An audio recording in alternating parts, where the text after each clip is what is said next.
ಪ್ರೀತಿಯ ಸ್ನೇಹಿತರೆ, ಶರಣಾರ್ಥಿ. ಪ್ರೀತಿಯ ಸ್ನೇಹಿತರೆ, ಇವತ್ತಿನ ನಮ್ಮ ಒಂದು ವಿಡಿಯೋದಲ್ಲಿ ಏನು ವಿಶೇಷ ಮಾಹಿತಿಯಪ್ಪ ಅಂತಂದ್ರೆ ಗೃಹಲಕ್ಷ್ಮಿ ಹಣದ ಬಗ್ಗೆ, ಅಂದ್ರೆ ಗೃಹಲಕ್ಷ್ಮಿ ಸ್ಕೀಮ್ ಬಗ್ಗೆ ನಾನಿಲ್ಲಿ ಮಾಹಿತಿ ತಗೊಂಡ್ ಬಂದಿದ್ದೀನಿ. ಹಾಗಾದ್ರೆ ಗೃಹಲಕ್ಷ್ಮಿ ಸ್ಕೀಮ್ ಬಗ್ಗೆ ಏನಪ್ಪಾ ಅಂದ್ರೆ, ಗೃಹಲಕ್ಷ್ಮಿ ಹಣ ಯಾರಿಗೆಲ್ಲ ಬಂದಿಲ್ಲ ಅವರು ಕಚೇರಿಗೆ ಅಲದಾಡುವ ಅವಶ್ಯಕತೆ ಇರೋದಿಲ್ಲ. ನೀವು ನಿಮ್ಮ ಮನೆಯಲ್ಲೇ ಕುತ್ಕೊಂಡು ಒಂದು ಸಹಾಯವಾಣಿ ನಂಬರಿಗೆ ನೀವು ಕರೆ ಮಾಡಿದರೆ ಗೃಹಲಕ್ಷ್ಮಿ ಹಣದ ಬಗ್ಗೆ ನೀವು ನೇರವಾಗಿ ಮಾಹಿತಿ ನಿಮ್ಮ ಮೊಬೈಲ್ ಮುಖಾಂತರ ಪಡೆಯಬಹುದಾಗಿದೆ. ಹಾಗಾದ್ರೆ ಅದನ್ನ ಹೇಗೆ ಪಡೆಯಬಹುದು ಎಲ್ಲವನ್ನ ಕುಲಂಕುಷವಾಗಿ ನಾನು ನಿಮ್ಗೆ ಈ ವಿಡಿಯೋದಲ್ಲಿ ತಿಳಿಸ್ಕೊಡ್ತಾ ಇದ್ದೀನಿ. ಅದಕ್ಕಿಂತ ಮುಂಚಿತವಾಗಿ ನಮ್ಮ ಯೂಟ್ಯೂಬ್ ಚಾನಲ್ಗೆ ಮೊದಲ ಬಾರಿ ಭೇಟಿ ನೀಡಿದ್ರೆ ಸಬ್ಸ್ಕ್ರೈಬ್ ಜೊತೆಗೆ ಬೆಲ್ ಐಕನ್ ಕ್ಲಿಕ್ ಮಾಡೋದನ್ನ ಮರೆಯಬೇಡಿ. ಯಾಕಪ್ಪ ಅಂದ್ರೆ ನಾವು ಕೊಡ್ತಕ್ಕಂತ ರಾಜ್ಯ ಸರ್ಕಾರದ ವಿವಿಧ ಸ್ಕೀಮ್ಗಳ ಬಗ್ಗೆ ನೇರವಾಗಿ ನಿಮ್ಗೆ ಮಾಹಿತಿ ದೊರೆಯಲಿದೆ. ಪ್ರೀತಿಯ ಸ್ನೇಹಿತರೆ, ರಾಜ್ಯ ಸರ್ಕಾರದ ಮಹತ್ವಾಕಾಂಕ್ಷೆ ಗೃಹಲಕ್ಷ್ಮಿ ಯೋಜನೆಯು 2,000 ರೂಪಾಯಿಗಳಿಗಾಗಿ ರಾಜ್ಯದ ಲಕ್ಷಾಂತರ ಮಹಿಳೆಯರು ಪ್ರತಿ ತಿಂಗಳು ಮೊಬೈಲ್ ಸಂದೇಶದ ಕಡೆ ಕಣ್ಣಿಟ್ಟಿರೋದನ್ನ ನಾವೆಲ್ಲ ನೋಡಿದ್ದೇವೆ.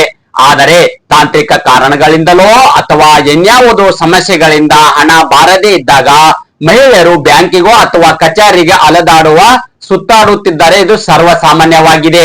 ನಿಮಗೂ ಇದೇ ಸಮಸ್ಯೆ ಇದೆ ಎಂಬುದನ್ನ ನಾವು ಗಮನದಲ್ಲಿಟ್ಟುಕೊಂಡು ಈ ವಿಡಿಯೋನ ಮಾಡ್ತಾ ಇದ್ದೀನಿ.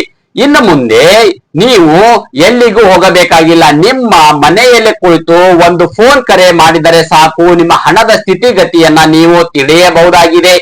ಹಾಗಾದ್ರೆ ಏನಿದು ಹೊಸ ವ್ಯವಸ್ಥೆ ಅಂತ ಹೇಳ್ತಾ ಇದ್ದೀರಾ? ಹೌದು, ರಾಜ್ಯ ಮಹಿಳಾ ಮತ್ತು ಮಕ್ಕಳ ಅಭಿವೃದ್ಧಿ ಇಲಾಖೆಯು ಮಹಿಳೆಯರ ಅನುಕೂಲಕರಕ್ಕಾಗಿ 181 ನೋಡಿ ಸಹಾಯವಾಣಿ ಎಷ್ಟು 181 ಇರ್ತಕ್ಕಂಥ, ಅಂದ್ರೆ 181 ಸಹಾಯವಾಣಿಯನ್ನು ಸಂಪರ್ಕಿಸಬಹುದಾಗಿದೆ. ವಿಶೇಷವೆಂದರೆ ಇದೇ ಮೊದಲ ಬಾರಿಗೆ ಗೃಹಲಕ್ಷ್ಮಿ ಯೋಜನೆಯ ದೂರುಗಳನ್ನು ಈ ಸಹಾಯವಾಣಿ ವ್ಯಾಪ್ತಿಗೆ ತರಲಾಗಿದೆ. ಅಧಿಕಾರಿಗಳ ಭೇಟಿಗೆ ಗಂಟೆಗಟ್ಟಲೆ ಕಾಯುವ ಬದಲು ಈ ಒಂದು ಸಂಖ್ಯೆಗೆ ಕರೆ ಮಾಡಿ ನಿಖರ ಮಾಹಿತಿ ನಿಮ್ಮ ಮೊಬೈಲ್ ನಲ್ಲೇ ನಿಮ್ಮ ಮನೆಯಲ್ಲೇ ಕುಳಿತು ತಿಳಿಯಬಹುದಾಗಿದೆ. ನಿಮ್ಮ ಹಣ ಏಕೆ ಬರುತ್ತಿಲ್ಲ ಎಂದು ಚಿಂತಿಸುತ್ತಿದ್ದೀರಾ? ಇಲ್ಲಿದೆ ನಿಮಗೆ ಸರಿಯಾದ ಉತ್ತರ ದೊರೆಯಲಿದೆ. ನೋಡಿ, ಹಲವು ಬಾರಿ ಸಣ್ಣ ಪುಟ್ಟ ಕಾರಣಗಳಿಂದ ಹಣ ಸ್ಥಗಿತಗೊಂಡಿರುತ್ತದೆ. ಸಹಾಯವಾಣಿ ಕರೆ ಮಾಡಿದರೆ ಈ ಕೆಳಗಿನ ಸಮಸ್ಯೆ ಬಗ್ಗೆ ನೀವು ಮಾಹಿತಿ ತಿಳಿಯಬಹುದಾಗಿದೆ.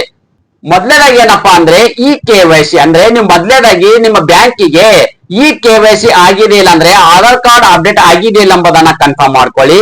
ಇದಾದ ನಂತರ ತಾಂತ್ರಿಕ ದೋಷ ಅಂದ್ರೆ ಸರ್ವರ್ ಸಮಸ್ಯೆ ಅಥವಾ ಡಾಟಾ ಮಿಸ್ ಮ್ಯಾಚ್ ಆಗಿದ್ದರೆ ನೇರ ಪಾವತಿ ಅಂತ ಕುಟುಂಬದ ಸದಸ್ಯರು IT ರಿಟರ್ನ್ ಸಲ್ಲಿಸಿದರೆ ಹಣ ಸ್ಥಗಿತವಾಗಿರುವ ಸಾಧ್ಯತೆ ಇರ್ತದೆ. ಅಂದ್ರೆ ನಿಮ್ಮ ಮನೆಯಲ್ಲಿ ಯಾರಾದರೂ ಒಂದು ಸರ್ಕಾರ ಆಗಿರಬಹುದು ಮತ್ತು ಪ್ರೈವೇಟ್ ಸೆಕ್ಟರ್ ಅಲ್ಲಿ ಕೆಲಸ ಮಾಡ್ತಿದ್ರೆ ಅವರು ಇನ್ಕಮ್ ಟ್ಯಾಕ್ಸ್ ಅಂದ್ರೆ IT ರಿಟರ್ನ್ ಫೈಲ್ ಮಾಡಿದ್ರೆ ನಿಮಗೆ ಬರ್ತಕ್ಕಂತ ಗೃಹಲಕ್ಷ್ಮಿ ಹಣವನ್ನು ಸ್ಥಗಿತಗೊಳ್ಳಲಿದೆ.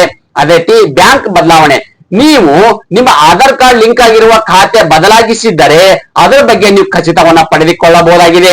ಅದೇ ರೀತಿ ಹೇಗೆ ಮಾಡುತ್ತೆ ಈ ಒಂದು ಸಹಾಯವಾಣಿ ಕೆಲಸವನ್ನಪ್ಪ ಅಂತಂದ್ರೆ, ನೀವು 181 ಅಂದ್ರೆ 181 ಗೆ ಕರೆ ಮಾಡಿದ ತಕ್ಷಣ ಆಪರೇಟರ್ಗಳು ನಿಮ್ಮ ಮಾಹಿತಿಯನ್ನು ಪಡೆಯುತ್ತಾರೆ.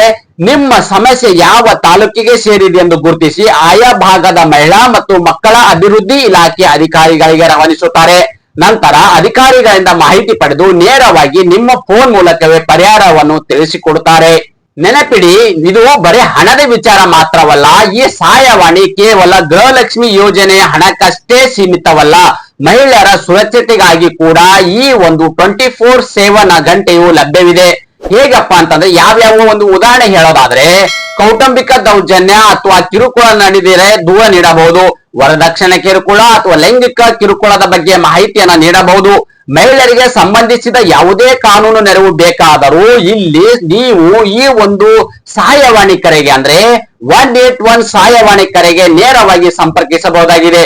ನೆನಪಿನಲ್ಲಿಟ್ಟುಕೊಳ್ಳಿ, ಗೃಹಲಕ್ಷ್ಮಿ ಯೋಜನೆ ಮಹಿಳೆಯರನ್ನು ಆರ್ಥಿಕವಾಗಿ ಸಬಲಗೊಳಿಸುವ ಗುರಿ ಹೊಂದಿದೆ. ಹಣ ಬಂದಿಲ್ಲವೆಂದು ಆತಂಕ ಪಡುವ ಬದಲು ಸರ್ಕಾರದ ಈ ಉಚಿತ ಸಹಾಯವಾಣಿಯವನ್ನ ಸದುಪಯೋಗವನ್ನ ಪಡೆದುಕೊಳ್ಳಲಿ ಅನ್ನೋದೇ ನಮ್ಮ ಉದ್ದೇಶವಾಗಿದೆ. ಧನ್ಯವಾದ.